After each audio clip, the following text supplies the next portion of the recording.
Welcome, ladies and gentlemen, to Beneath the Basket, Episode 2, August 15, 2020. I'm D-Ro, here with my boys Boogie Muggins, Lazy Goat, Evan B. Allen on the production, and we just got done watching a hype Western Conference playoff game. Well, yeah, it's a playoff game for all intents and purposes. Portland securing that 8th seed in the Western Conference playoffs. Mm-hmm.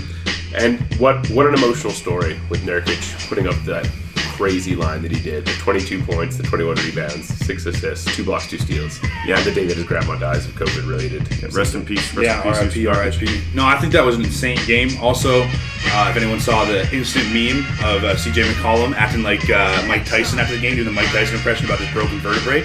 Very I broke my back. Exactly. So CJ is balling out too.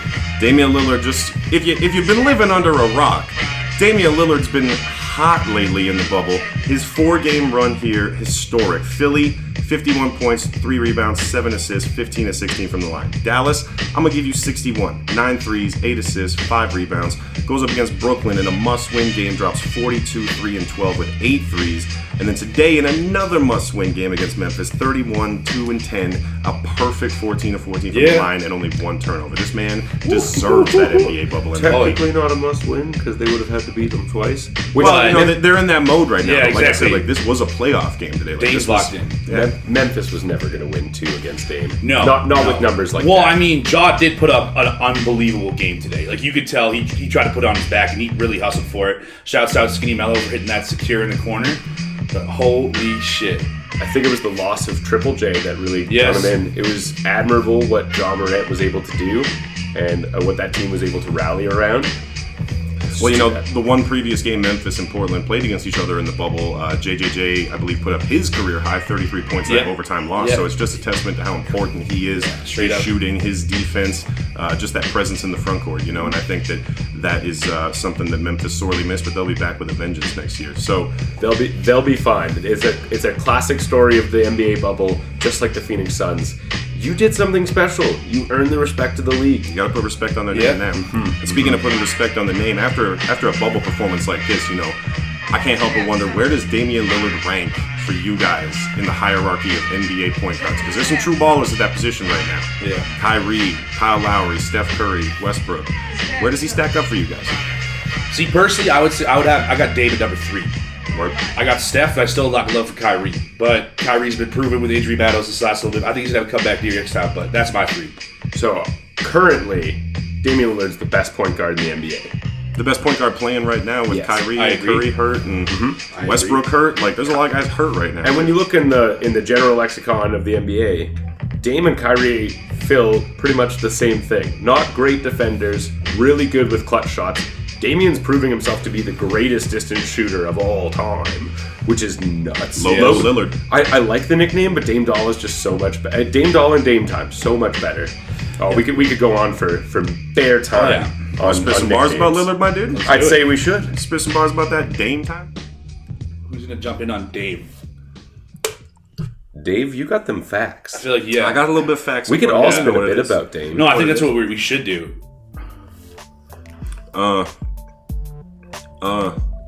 Yeah, that's what's up.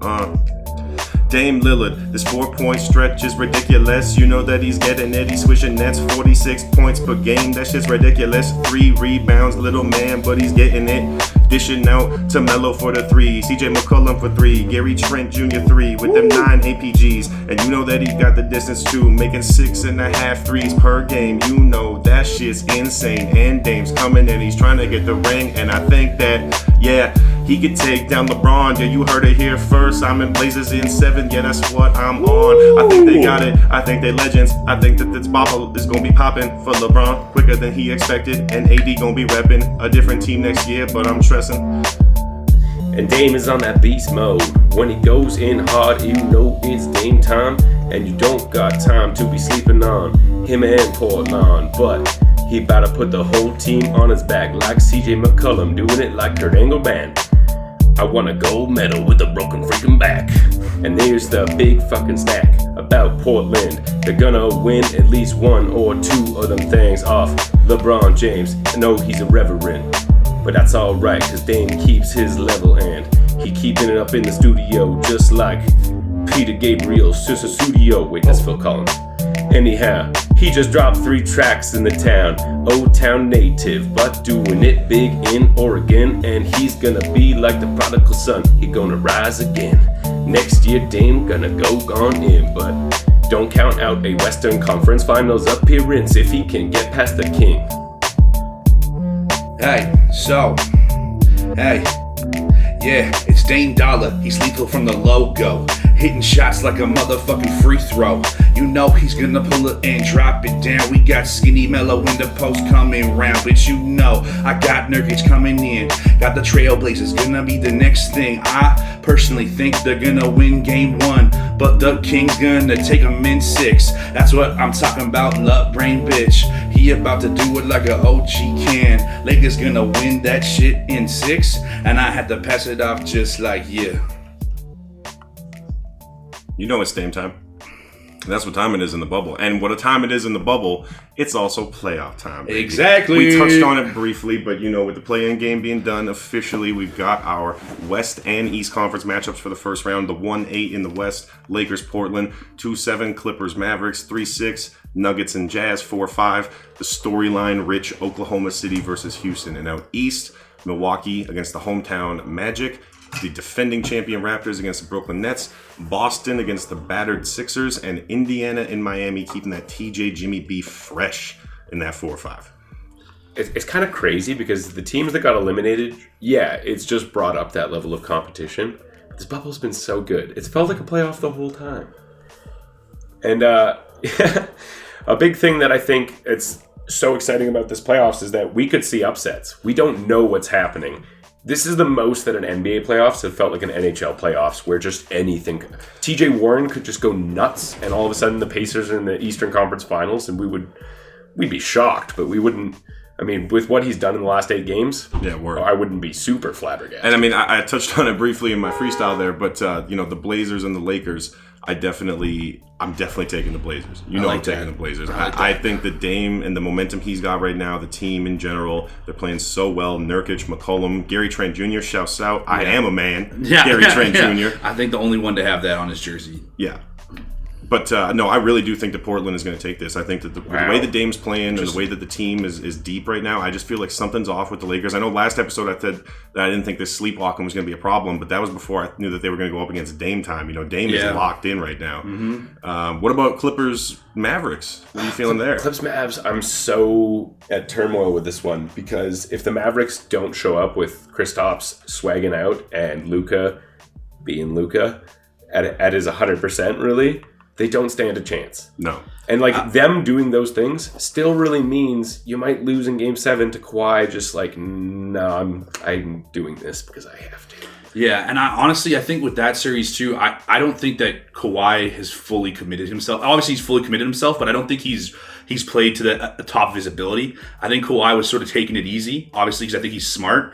And obviously, last year with the whole sitting in between games, resting, doing his thing, I think that Kawhi is ready to turn it on now. And honestly, I think that series is in 5 games for the Clippers. Mm-hmm. Now, this is a series in the Western Conference I really want to touch on because I think that we got some varying opinions on this one. But Houston, Oklahoma City. Mm-hmm. First of all, big news in that series. Sounds like Westbrook is likely to miss the first 2 games at least with his quad injury that he's dealing with right now. So as much as OKC fans like myself might be salivating at the opportunity to watch Westbrook go up against his former team, it sounds like it might not happen for a couple of games. Yeah, which could be huge. Yeah, how do you think that affects the series?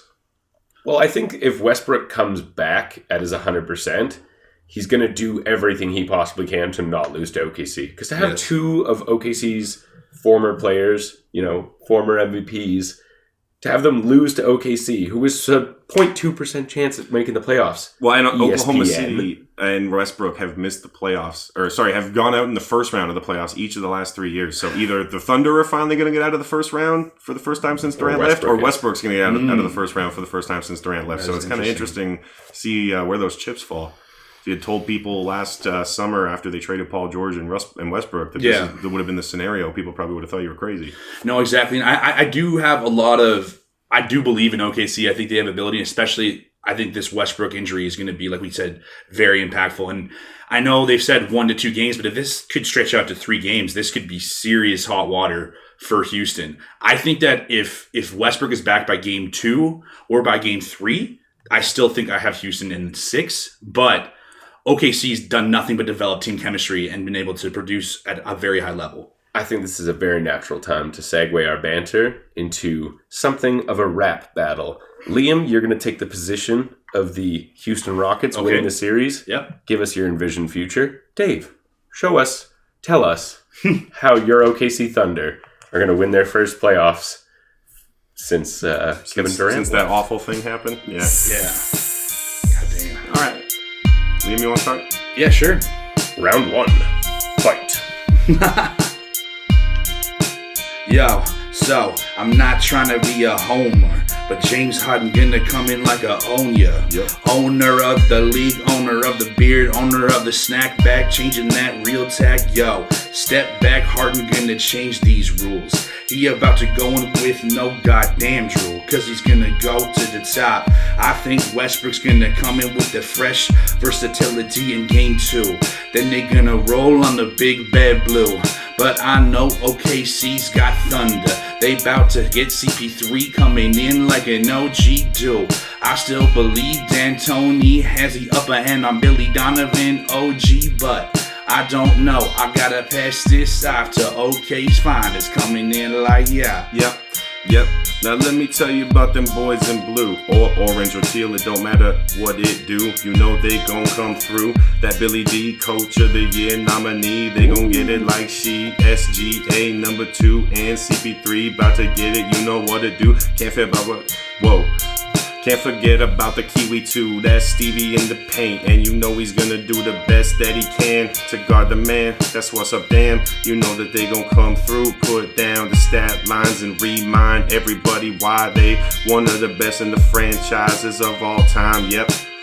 Sam Presti drafting, and you know that's what's about to happen. But my rapping is getting a little bit crappy. So Oren, spit about the Bucks and Magic.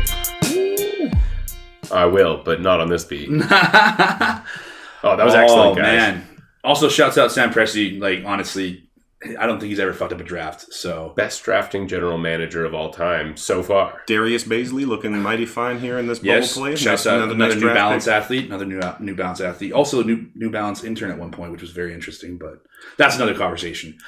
Perhaps he's been planning this whole thing. Like, in the back of his mind, he was actually just semi-hard on the idea of accruing big superstars so that teams with that win now mentality is like, oh my God, I've seen how you guys have been drafting and I like it, but I just want to take everything from you. No, man, like as an OKC fan, like knowing that Sam Presti's the one calling the shots in the front office just gives me so much peace of mind. It's like being a Colts fan and Chris Ballard, you know? It's like, God, I just trust this guy so much. Like every move you make, the picks he got back, you know, the rebuild, and then to put a team on the floor that could compete and make it to the playoffs too is just super impressive.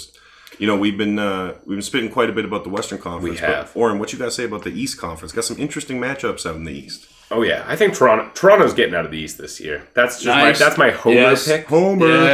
Yeah. But I just think they match up really well against the Bucks. 100%. And that said, I kind of like Giannis's fire. I know the headbutt rubs a bunch of people the wrong way, but as a rugby player, I love that shit. Yeah, smash your forehead into a dude when he's disrespecting you. And like, it's against the Wizards. That game doesn't matter. He only got suspended for 1 game, so it doesn't really matter. It was the last game of the bubble. He probably wasn't going to play anyways. Well, you know, like I personally thought he should have got 2 games for I it agree. because like you're the face of the league, you're the reigning MVP. You know, you gotta rein that shit in. And like the fact that he only got 1 game, I honestly wonder if a part of that was Adam Silver being scared shitless about the viewership for Game 1 of Orlando-Milwaukee without Giannis. You know what I mean? Like, who cares about that game? Easily. Without Giannis. So I just think that 1 game suspension just made winning and getting into the play-in game a little easier for Memphis. If I was a Phoenix fan, I'd be pissed. Yes, I'd be like, exactly. really? That's the only thing is that they just get it easier in? Like, he doesn't even miss a playoff game? But. Yeah, quick times, I do think the 1 game was bullshit because I think exactly what you touched on is they're trying to have more reasons for Game 1 to be tuned in because I think the Bucks are taking that series in a sweep. Yeah. I don't think Orlando has a shot. No disrespect to my boy Gordon down there, but Hold up. I am going to disagree with you because I think Orlando is going to win game 1. interesting. I think, it would be more obvious if Giannis was suspended that Orlando would take game 1, but I think they're still going to do it. They did it against Toronto last year, and Toronto won the chip. Yes. And I'm not saying Milwaukee's going to win the chip, but I'm saying Orlando, when you're a team that knows you're playing against like a world-defeating team, what do you do? You're not a better team. They have more talent. They have better coaching. All these chips are stacked against you, but you got the fire for at least one game to be like, tell everyone, hey, we are still a real team. Yeah, and you are a real team, Orlando. Thanks for hosting the magic of Name Redacted. The one true home team, for sure. Now, to me, the most interesting, it's a bit of a toss-up because I'm super compelled by that TJ Jimmy beef in that Indiana-Miami series. It's likely to be a barn burner, but also I'm far more compelled by the train wreck that is the Philadelphia 76ers right now. Yes. And do you guys think that they can take a game off of the Boston Celtics with everything going on with the injuries and the infighting and the lack of chemistry and cohesion with the unit? And are they capable of beating Jason Tatum even once? I really believe that also the Celtics have a good shot at the sweep here. And I think the only way that they lose a game to Philadelphia is if they come underprepared. But I think the pedigree that they have at the coaching level in Boston, I think that Brad Stevens is going to be able to get them right where they need to be. Mm-hmm. And that's a leadership role. I don't know if they have as much veteran presence as they used to have. Right. But I think from a Brad Stevens perspective that he won't let them take a game off. And I think that's the only way that Philadelphia could realistically steal a game from them. Brett Brown is definitely sweating in his full body cotton underwear right now. Sir. Yes, sir. With the butt flap. Yeah.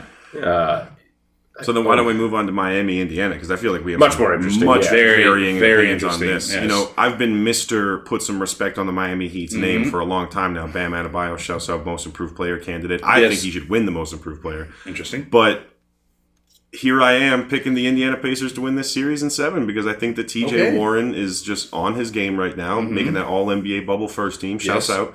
And I just think that they have the team and the unit and the cohesion right now, and they've got that star presence with TJ that Miami, you know, they've got a very clearly defined hierarchy there, but like, is Jimmy strong enough to carry them through? It's very much going to be, you know, who can do the heavy lifting more, TJ or Jimmy?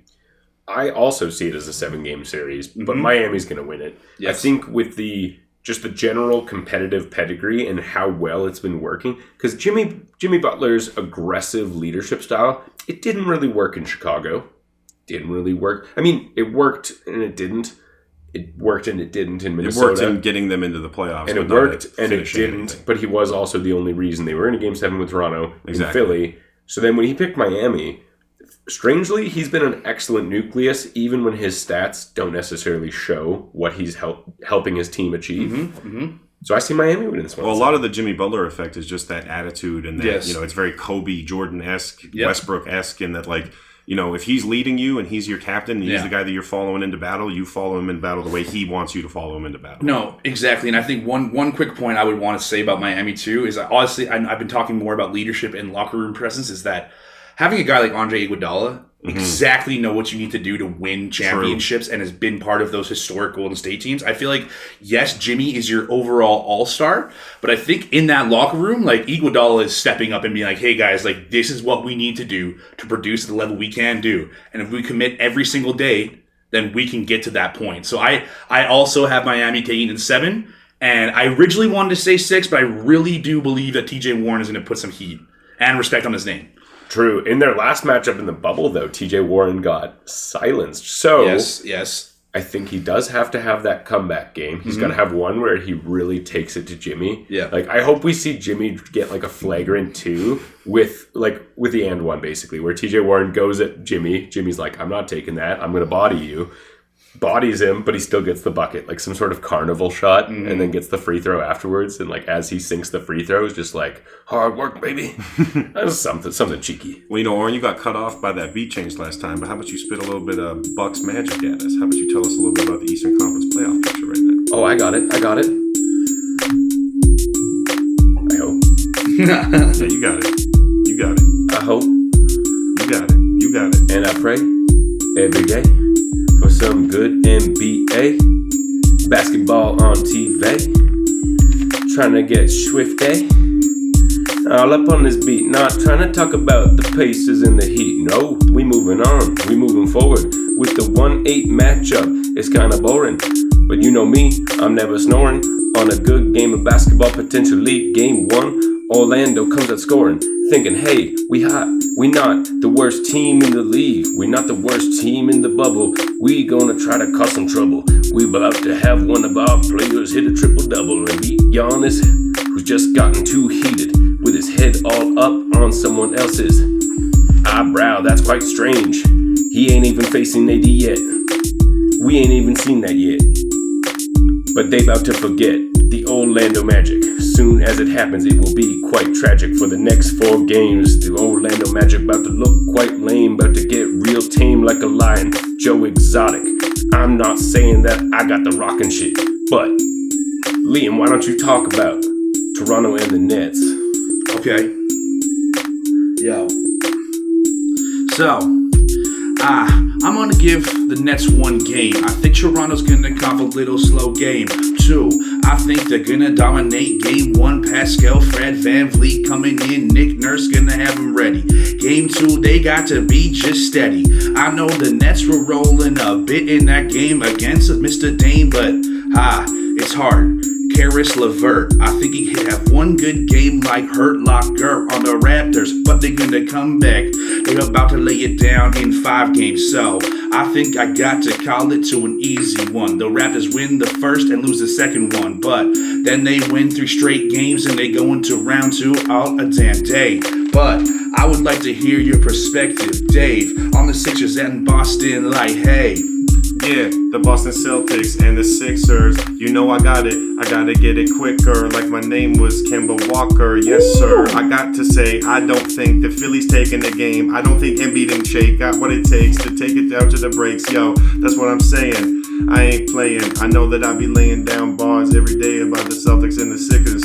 But this is what's up. The Sixers, they ain't got shit cause Simmons fucked up. And that's what's up. Hey. You know they ain't got it. And the topic of discussion is that the Boston Celtics gonna come in, win 4 straight, then go on to Toronto. I'm just off like Rondo. Nice. That was a Nice. mean finish. That was a mean finish. See, and I asked before this pod if we could do an a cappella section, and Dave's like, I don't know if we're going to have That enough was time. good. Right there, and then right here there. comes Dave Boom, with the boom, boom. sick a cappella. Why he got to do us like that, I don't know. I might never know.